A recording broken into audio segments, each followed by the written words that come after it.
Hola, ¿qué tal? Tengan muy buenos días, muy buenas tardes o muy buenas noches, acorde a la hora que estén viendo este video. En esta ocasión el tema que vamos a repasar en esta nueva serie de videos es hernia inguinal. En esta clase haremos el recuerdo anatómico, el recuerdo semiológico y la clasificación correspondiente, ¿de acuerdo? En otro video se procederá a hablar sobre las técnicas quirúrgicas. Lo primero que vamos a recordar es cuáles van a ser las capas que vamos a encontrar a nivel de la región inguinal, desde lo más superficial hasta lo más profundo. Entonces será en ese orden.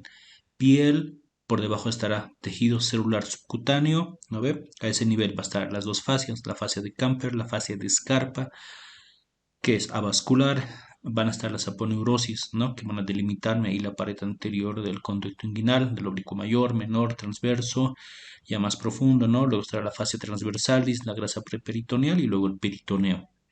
¿Listo? Tenemos el orificio o cuadrilátero de Frouchard, igual a este nivel, cuyo límite superior es el arco del transverso. El límite inferior va a estar en relación con el psoas, el músculo psoas, la cresta pectínea y el ligamento de Gimbernard o lacunar. Este va a estar cruzado por el ligamento inguinal y lo va a partir en dos mitades, ¿no? Como pueden ver, una superior y otra inferior. ¿No ve?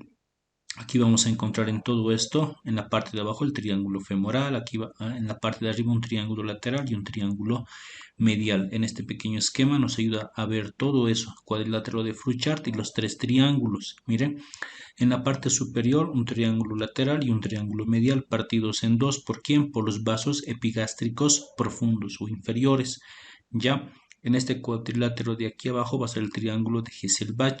¿Listo? Y en el del que arriba va a relacionarse con lo que es el anillo interno, ¿no? Y con las hernias indirectas. El de abajo se va a relacionar con las hernias directas. Ya lo vamos a ir repasando, ¿no? Y en el triángulo inferior, ¿no? Igual, otro punto por donde van a emerger las hernias femorales. Listo. El primer triángulo que les mencionaba, el de Hesselbach, delimitado entre los vasos epigástricos inferiores, el músculo recto y hacia abajo el ligamento inguinal. A través de este orificio van a protruir ¿quiénes? Las hernias directas, ¿no? Y también a esta altura está el anillo externo. ¿Listo? El otro triángulo, el lateral, ¿no? Delimitado hacia adentro ya, se modifica, ¿no? Hacia arriba el arco de transverso, hacia adentro los vasos epigástricos profundos y hacia abajo el ligamento inguinal, ¿no? A esa altura está el anillo interno, ¿no? Por donde salen, ¿no ve? El contenido que se va a herniar, ¿no? Ya vamos a verlo igual de a poco. Y el de abajo y el triángulo femoral, ¿no? Delimitado por quienes hacia arriba, el ligamento inguinal, ¿no? Este queda un pequeño tracto, el tracto iliopectíneo, ¿no? Y hacia abajo el ligamento de Gimbernard, ¿no? Para aquí salen las hernias femorales, ¿no? ¿Y qué es lo que vemos aquí? Con el mnemotécnico, ¿no? De ahí de las bolas van vena, arteria y nervio femoral, ¿yo? Ahora, el conducto inguinal, ya en este pequeño esquema quiero mostrarles que el conducto inguinal no es un tubo alargado que tiene una pared superior, una pared anterior, una pared posterior y tiene un piso, ¿de acuerdo? Un orificio profundo y un orificio superficial o un orificio interno y externo o anillo interno, externo, como quieran llamarlo. ¿Y cuáles van a ser las partes que van a conformar todo este conducto inguinal?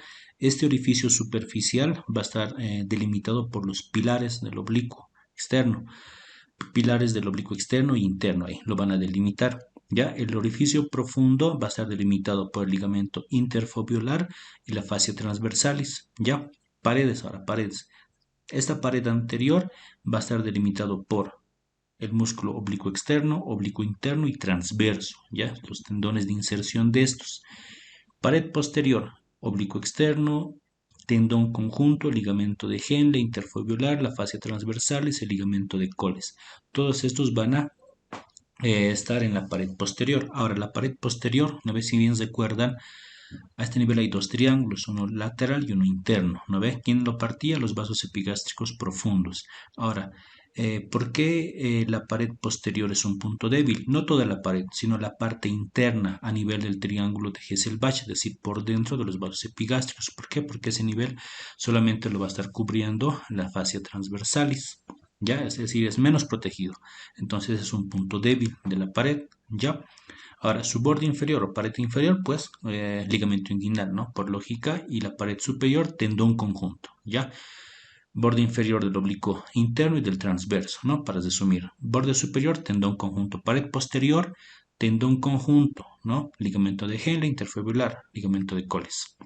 En este esquema se puede ver eso, miren, aquí está el orificio inguinal profundo, estamos ingresando el conducto inguinal y ahí están todas las paredes, miren su pared anterior, aquí la pared superior, ¿no? Ahí está el tendón conjunto, ahí vemos la fascia transversalis, ¿no? Y aquí vemos los vasos epigástricos profundos ahí, ¿no? Que lo están partiendo en dos mitades, ¿no? Y esta parte es una zona débil, ¿no? Aquí en otro esquema, miren, vasos epigástricos, el anillo profundo, aquí a este nivel está el triángulo de Hesselbach, donde es un punto débil de la pared, ¿ya? Muy bien. Aquí, ¿no? Una vez más, triángulo de Hesselbach, miren, vasos epigástricos profundos o inferiores. ¿Quién delimita el triángulo de Hesselbach? Está por dentro, ¿no? De los vasos epigástricos, ligamento inguinal hacia abajo, vasos epigástricos y borde externo del recto, ¿no? Ahí, listo. Muy bien. Ahora, ¿cuándo se habla de hernia indirecta y cuándo se habla de hernia directa? Miren el mismo esquema del conducto inguinal, las paredes, el anillo profundo y el anillo superficial. Ya, si la hernia sale por el anillo profundo, ¿no ve? Recorre el conducto inguinal y luego sale por la hernia superficial, por el anillo inguinal superficial. Si hace todo ese trayecto, se habla de una hernia inguinal indirecta, ¿ya? Cuando protruye por el profundo, ¿no ve? Hacia el superficial. Ahora, si pasan por el triángulo de Hesselbach, es decir, por la pared posterior, por la parte medial de la pared posterior del conducto inguinal, ya se habla de una hernia directa, ¿de acuerdo? Muy importante. Listo, ¿no? Y luego, si está por debajo del ligamento inguinal, ya, y van a ser las hernias femorales, ¿no? Una perspectiva posterior, es decir, por dentro, ¿qué se vería? Se vería todo esto, miren, hasta la vejiga, el uraco, ¿no? Aquí es la cicatriz umbilical, ¿no ve? El uraco que va desde el vértice de la vejiga, ¿no ve? Ahora todo esto es cubierto por peritoneo y van a formar ligamentos, miren. No, primero las estructuras, miren, el uraco, el B. Por fuera del uraco va a estar la vena umbilical que se oblitera, ¿no? Por fuera va a estar los vasos epigástricos inferiores. Ahora, cubiertas por peritoneo va a estar el ligamento umbilical medio, ¿no? Cuyo contenido es el uraco. Por fuera va a estar aquí el C, el ligamento umbilical medial, ¿no? Cuyo contenido es la vena umbilical. Por fuera va a estar el ligamento umbilical lateral, cuyo contenido van a ser los vasos epigástricos inferiores, ¿no? Y entre estos van a estar fositas, interna, externa y supravesical. Igual, estas fositas en relación a las hernias, ¿no? La externa con las indirectas y la interna con las directas, ¿no? Ahí vemos la perspectiva posterior, donde hay que reconocer 5 pliegues peritoneales, ¿no? Los que fuimos mencionando, la vejiga, hay que reconocer los vasos epigástricos inferiores, hay que reconocer el músculo psoas. Ahora, aquí encontramos un espacio que está entre el peritoneo y la hoja posterior, ¿ya? Es el llamado espacio de Bogros. Aquí este pequeño espacio, el espacio de Bogros, ¿ya? Y más hacia adentro, en relación ya por dentro de la vejiga, o diré por delante de la vejiga, por delante y hacia arriba está el espacio de Retzius. ¿Listo? También desde la perspectiva posterior hay dos triángulos muy importantes, el triángulo de la fatalidad y el triángulo del dolor. ¿Por qué? Bueno, por su contenido. Miren, el triángulo de la fatalidad, ahí está su triángulo, miren. Va a estar por un lado el borde interno del conducto deferente, por otro lado van a estar los vasos del cordón espermático, los vasos gonadales, ¿no? Ahí en su vértice en relación al anillo inguinal profundo, ¿no? Y la base, el borde posterior del despliegue peritoneal, ¿no? Y su contenido, pues los vasos ilíacos. Entonces, por eso es el triángulo de la fatalidad, porque hay vasos importantes que lo cruzan. Vasos ilíacos, ¿no? El triángulo del dolor, aquí otro triángulo, ¿no? La base en relación con el borde inferoexterno de las iliopúbico, ¿no ve? Uno de sus bordes laterales va a ser los vasos gonadales. Su otro borde va a estar en relación con el peritoneo desplazado. ¿Por qué es el triángulo del dolor? Porque miren, hay varios nervios en relación con este triángulo. Nervio cutáneo femoral externo, cutáneo femoral anterior, rama femoral del nervio genitofemoral, etcétera, ¿no? Etcétera. ¿Qué es una hernia? Recordamos, ¿no? Una hernia es la protrusión de una víscera abdominal, ¿no? Pero también hay que recordar que puede haber hernias a nivel torácico o a nivel pélvico, ¿no? La cual va a protruir, va a salir por un orificio anatómicamente constituido o adquirido, ¿no? En un área débil de la pared abdominal, ¿no? Y este puede ser temporal o puede ser permanente. ¿Listo? ¿Cuáles son las partes de esta hernia? Mira, ahí está un punto débil de la pared, ¿no? Se forma ahí un orificio en un punto débil y va a protruir en este caso, miren, un asa de intestino, ¿no? Va a tener un contenido y va a tener un continente, ¿ya? El contenido es la víscera que está dentro de la hernia. El continente, ¿no? El saquito herniario que tiene un fondo, un cuello y el anillo, ¿no? El orificio por donde está saliendo. ¿Listo? Esas son sus partes. Recordemos cómo se clasifican las hernias en reductibles y deductibles deslizadas, ¿no? Las deductibles, coercibles, incoercibles, es decir, se deduce, digamos, sale la masa por la pared y lo puedes reintroducir, eso es coercible. Incoercible cuando no se deduce. Ahora, estas muchas veces cuando se hacen crónicas se hacen encarceladas, es decir, no se deducen, pero no hay todavía compromiso vascular. ¿Listo? No hay complicaciones, para que lo entiendan. Pueden ser también atascadas y estranguladas. Estranguladas cuando ya está tan estrecho, ¿no? el orificio, etcétera, y hay compromiso vascular. Ya, y por lo tanto, ese contenido se va a empezar a isquemiar, va a haber la presencia de dolor, hay todos los signos de Celsius, ¿no ve? Etcétera. También recordemos, ya, por su contenido, si es epiplón, ¿no ve? El contenido herniario se denomina epiplocele. Si es intestino delgado, enterocele, ¿no ve? Hernia de Richter se llama cuando esa asa, ¿no? Cuando el contenido es el borde antimesentérico del intestino delgado. Puede también ser contenido intestino grueso, colon, ciego, sigmoides, menos común, ¿no ve? Pero igual puede ser contenido. Cuando el contenido es el apéndice, se llama hernia de Amiat, ¿de acuerdo? Ahora, cuando el divertículo de Meckel es el contenido, se denomina hernia de Litre. ¿Listo? No olvidar. Causas de hernias. Puede ser, en este caso, ¿no? de las hernias inguinales, por una falta de la obliteración del proceso vaginal, deformidades pélvicas, atrofia de la vejiga, patologías del colágeno, ¿no? dentro de las congénitas adquiridas, aumento de la presión intraabdominal, ¿no? Secundario a una enfermedad respiratoria, obesidad, ¿no ven? Aquellos que levantan cosas muy pesadas, trauma, ¿listo? Por ejemplo, vamos a recordar algunos factores fisiopatológicos en relación a hernias inguinales primarias. ¿Ya? Hay factores biomecánicos implicados, metabólicos, genéticos, ¿no? Por ejemplo, ¿por qué hay la presencia de hernias digamos, en las personas y no en los cuadrúpedos? ¿Por qué? Porque cuando las personas nos hemos ido poniendo en bipedestación, pues ha empezado a haber un aumento de la presión intraabdominal, ¿no? Y esto ha desencadenado puntos débiles, ¿no? O en los puntos débiles, ¿no? Ya han sido sitios donde las vísceras pueden protruirse, ¿no?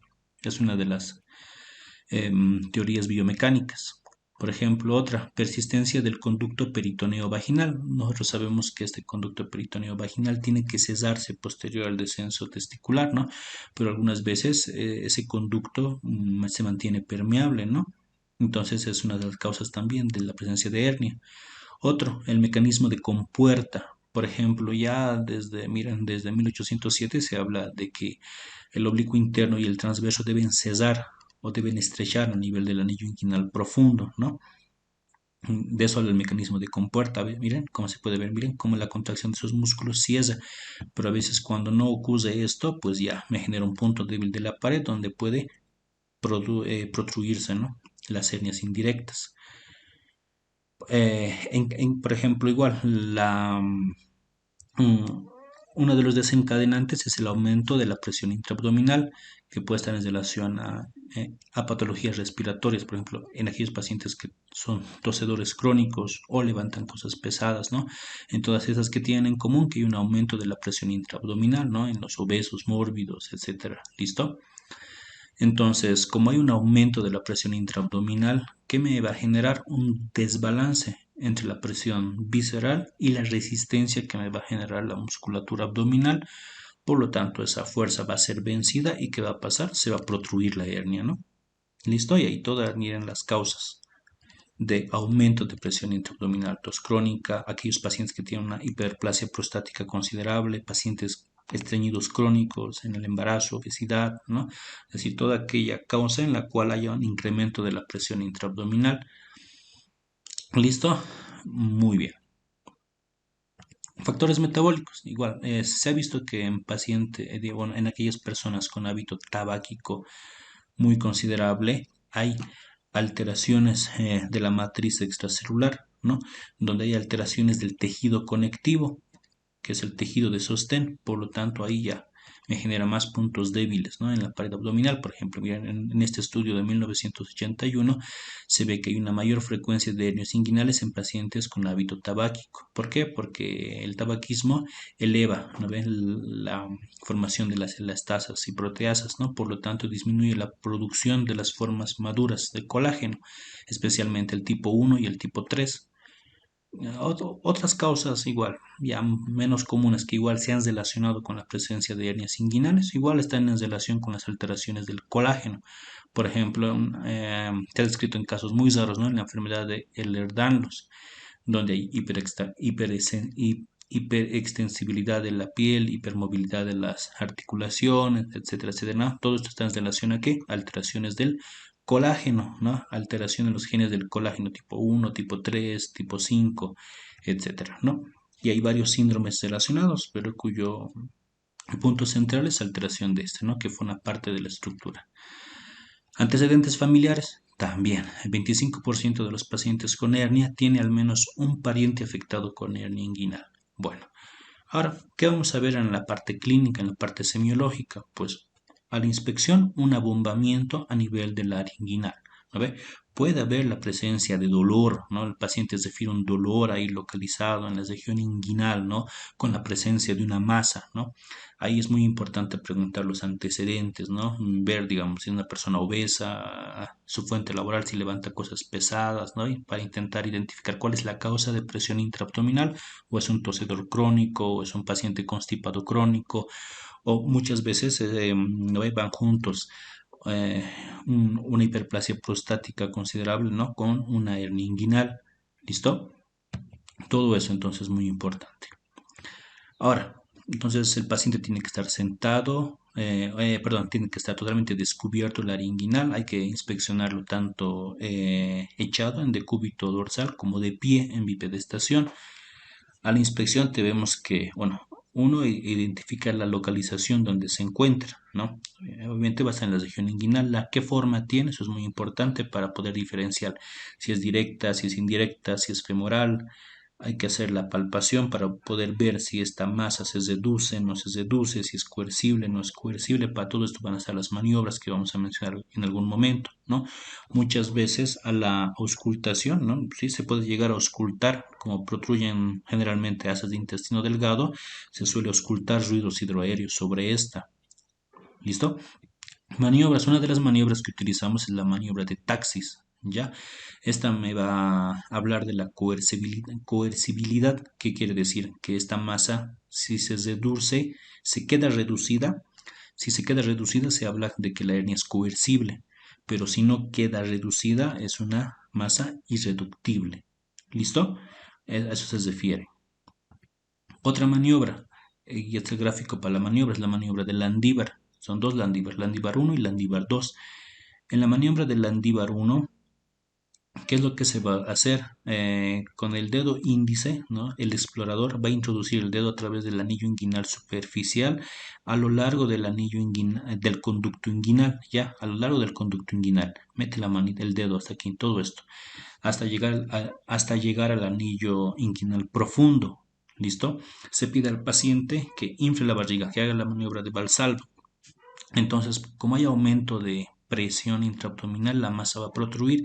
Si la masa choca con el extremo distal del dedo explorador, se habla del Landívar 1, que es positivo, ¿no? Que es la presencia de una hernia inguinal indirecta. ¿Por qué? Porque estaría saliendo a través del anillo inguinal profundo. ¿Listo? Landívar 2, ¿cuál es la diferencia? Se hace el mismo procedimiento de introducción del dedo a través del anillo inguinal profundo a lo largo del conducto hasta el orificio inguinal profundo, ¿no ve? Pero además se va a colocar la mano ya en la fosa ilíaca derecha para poder ocluir el orificio inguinal profundo, aproximadamente a 2 centímetros por debajo y por dentro de la espina ilíaca anterosuperior. Entonces, como estoy ocluyendo el orificio inguinal profundo y el paciente va a volver a hacer valsalva, va a volver a incrementar la presión intraabdominal, no tendría que salir en este caso la masa, ¿no? Si es indirecta, porque estoy ocluyendo el orificio profundo.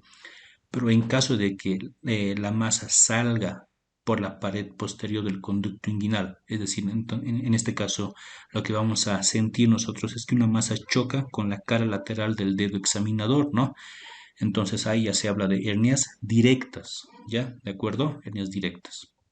Entonces no olvidar esas maniobras, la Landívar 1, la Landívar 2 y la maniobra de Taxis, que es muy importante y muy preguntado. Esas son las principales. Ahora hay otras maniobras igual, la maniobra de Andrews, la maniobra de Williams Coley, Alfred Lawson, que son similares a las landívares, ¿no? Y nos ayuda para saber, para poder identificar si es directa o es indirecta. Por ejemplo, aquí hay un pequeño esquema que me diferencia estas tres hernias, inguinal indirecta, directa y hernia crural. La forma, pues mira, la indirecta generalmente es un saco alargado a lo largo del conducto inguinal. Las inguinales directa y la femoral generalmente son sacos subalados, más verticales, ¿no? Las indirectas emergen casi a la altura de la línea de Malgaigne, les habla, ¿no? ¿Qué es la línea de Malgaigne? Es en la proyección cutánea, es decir, a nivel del pliegue inguinal o del ligamento inguinal, ¿no? Las directas están por encima y las crurales están por debajo, ¿no? Están por debajo. ¿Listo? Otras diferencias más, por ejemplo, las indirectas, ahora versus directas. Las indirectas pueden aparecer a cualquier edad, ¿no? Puede haber un factor congénito, ¿ya? Generalmente si se presentan en niños son congénitos por la falta de la obliteración de ese saco que ya mencionamos. Afecta a ambos sexos por igual, ¿no? Puede descender hasta el escroto, las indirectas. Cuando desciende hasta el escroto ya se habla de hernias inguinoscrotales, ¿no? Raramente son bilaterales las indirectas, ¿no? Muy bien. Eh, y obviamente no va a afectar la pared posterior, ¿no? Porque salen del anillo inguinal profundo. La directa, excepcionalmente, se encuentra antes de los 40 años, es decir, es la hernia del adulto, ¿no ve? Son adquiridas, ¿no? Por una patología que la va a desencadenar por el aumento de la presión. Es raro en mujeres, ¿no? Excepcionalmente, raramente llegan al escroto. Generalmente las directas sí son bilaterales, ¿no? Y son fáciles de reducir, ¿no? Y obviamente salen a través del triángulo de Hesselbach. ¿Listo? Diagnósticos diferenciales de hernias inguinales directa e indirecta. Por ende está la femoral, la hernia femoral, la adenitis inguinal, testículos ectópicos, un lipoma, un varicocele. Mucho ojo, hay que diferenciarlo bien al examen semiológico con el varicocele o hematocele, ¿no? Con el hidrocele, ¿listo? Y aquí demás ejemplos que se los voy enunciando. Complicaciones. Esto igual es muy importante que sepan reconocerlo. Atascamiento. Por ejemplo, en un atascamiento la hernia no se va a reducir, ya no se reduce, pero todavía no hay compromiso vascular, ¿no? Pero por la compresión ya puede generarme un cuadro de ilio, ¿no? El ilio es el cese del peristaltismo normal. Algo ya más complejo es la estrangulación, que quiere decir que esa asa ya está bien estrechada. Hay alteración, hay problemas en la circulación, va a haber congestión, va a haber compromiso vascular, esa hernia se va necrosar, ¿no? Ahí es cuando se habla de complicación. Al examen semiológico, ¿qué es lo que vamos a encontrar en estos casos? La masa no va a ser reductible para empezar, ¿no? El sitio de la protrusión, ¿no? En la pared abdominal, en la piel, va a tener los signos de Celsius, rubor, calor, tumor, dolor, un área rojiza, caliente, muy dolorosa, ¿no? En la demás examen semiológico de abdomen, si está bien comprometido, ya me va a producir una obstrucción intestinal de tipo mecánico, ¿no? Entonces, a un inicio habrá ruidos de lucha, ruidos metálicos, y cuando se cansa el intestino, pues un silencio abdominal, ¿no? Va a estar totalmente muerto ahí. ¿Cómo clasificamos las hernias? Los vamos a clasificar de la siguiente manera. Bueno, una clasificación más actualizada es de la Sociedad Europea de Hernias, que intenta reunir todas las clasificaciones de hernias, porque son muchas las clasificaciones, ¿ya? Estas se clasifican en lateral, medial, LMF o femoral, se clasifican en 1, 2, 3 y en primarias y recidivadas, ¿ya? Medial habla de las hernias inguinales directas, lateral de las indirectas y F, pues, ¿no?, de las femorales, ¿ya? A eso se refiere con LMF, 1, 2, 3. Cuando hablamos de 1, 2, 3, en aquí hacen relación al tamaño del anillo herniógeno, ¿de acuerdo? Y para poder compararlo está el dedo índice del examinador o de la cabeza de la pinza del laparoscopio, ¿ya? Por ejemplo, si es menor a un dedo índice o a una pinza, en este caso se denomina 1. Si está entre 1 a 2 dedos, 2. Si es mayor a 2 dedos, 3. O lo mismo con la pinza de lapros. ¿Listo? Para cualquiera de las tres. Primaria, cuando es la primera vez que ocurre, ¿no? Y recidivada, ya, cuando ya hay cuadros repetitivos. ¿Listo? Entonces no olvidar, lateral, medial o femoral. Lateral es la indirecta, la media es la directa y la femoral. 1, 2, 3. 1, cuando el orificio es menor a un dedo índice o menor a una mandíbula de la pinza de agarre de lapros. De 2, de 1 a 2, ¿no? Y 3, mayor a 2 dedos o mayor a la boca abierta, ¿no?, del instrumento. P si es primaria y R si ya es una hernia recidivada. Entonces es la clasificación actual que nos ayuda para ya proceder posteriormente a cuál va a ser la conducta adecuada, ¿no?, en cada paciente. Una de las clasificaciones más antiguas que todavía se utilizan, Gilbert.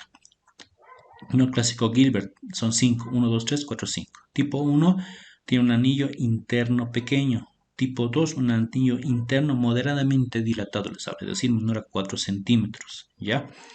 Tipo 3, cuando la hernia inguinal tiene un anillo mayor a 4 centímetros. Tipo 4, hay afección del piso inguinal. Y la 5, cuando hay una abertura en el piso, ¿de acuerdo? Los 5 grados que igual son preguntados. 1, 2, 3, 4, 5. Hay una modificación de Gilbert modificado, y me agrega 6 y 7. En este cuadrito se entiende más, miren. Las indirectas son Gilbert tipo 1, 2 y 3, las directas 4 y 5, las 6 son mixtas y las 7 son femorales en esta nueva clasificación modificada por Rutko, ¿no? ¿Listo? Muy bien. Otra igual todavía utilizada hasta la actualidad es la clasificación de Nyhus, ¿ya? Que son tipo 1, tipo 2, tipo 3, que se subclasifican A, B, C, y la tipo 4. Tipo 1 es una hernia indirecta con un anillo abdominal interno normal, ¿ya? Tipo 2 igual, es una indirecta, pero el anillo está más crecido. Pero el piso del conducto inguinal está normal y no va hasta escroto. Ahora la 3A, es una hernia directa. 3B es una hernia indirecta, pero va hasta escroto. Ya es una hernia inguinoescrotal. Ya, y cuando son muy grandes también se llama hernias en pantalón. 13 es una hernia femoral. La tipo 4 igual, ya son las recurrentes. ¿Listo? Diagnóstico, bueno, de elección está la semiología, ¿no? Con la semiología se puede identificar muy bien qué tipo de hernia es, ¿no? Y para poder saber con otros datos clínicos si estuviera complicada o no complicada. Otros estudios igual muy utilizados y de gran ayuda son tanto la ecografía y la tomografía y también la resonancia, ya que nos ayudan a ver y a medir de forma más exacta el anillo inguinal, es decir, el orificio del defecto anatómico, ¿no? Y para poder ver el contenido, para poder calcular el volumen, ¿de acuerdo? Y si, digamos, si fuera un asa, si ya hubiera compromiso vascular, ¿listo? Tratamiento. Ya, vamos a hacer igual esto en forma breve, ya que quiero hacerla en otro video más extendido. Por ejemplo, una forma conservadora es la utilización de bragueros. Estos artefactos, ¿no?, son cinturones que presentan como una almohadilla, el cual va a tapar el sitio de la hernia para que ésta no se protruya. ¿Ya? A modo de introducción, por ejemplo, bueno, primero, ¿cuáles son los pasos del reparo de una hernia? Ya hablando quirúrgicamente, va a ser el tratamiento del saco, el tratamiento del contenido y el último va a ser plastilla de la pared. Entonces, esos son los pasos para el reparo de una hernia: tratamiento del saco, el saco herniario, tratamiento del contenido y último, tratamiento de la pared. ¿Listo?